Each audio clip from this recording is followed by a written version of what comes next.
የህወሓት ቡድን ጥቅምት 26 ቀን በአፋር ክልል መጋሌ ወረዳ የፈጸመውን ትንኮሳ የሚቃወም ሰልፍ መካሄዱን የክልሉ ኮሚኒኬሽን ቢሮ አስታወቀ። ዛሬ ከማለዳ ጀምሮ የአፋር ክልል ሰሜናዊ ዞን የመጋሌ ወረዳ ነዋሪዎች የሰሞኑን የህወሓት ቡድንን ትንኮሳ በመቃወም ሰላማዊ ሰልፍ አካሂደዋል።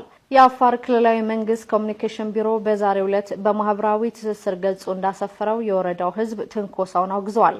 ባለፈው ሳምንት ጥቅምት 26 ቀን 2018 የአፋር ኮሚኒኬሽን ቢሮ ባወጣው መግለጫ የህወሓት ቡድን በአፋር ክልል ወሰን ውስጥ በመግባት 6 መንደሮችን በጉልበት በመቆጣጠር ንጹሃንን በሞርታርና በዙ 23 በመደብደብ የተለመደ የሽብር ተግባሩን በግልጽ ጀምሯል ሲል ማስታወቁም ይታወሳል።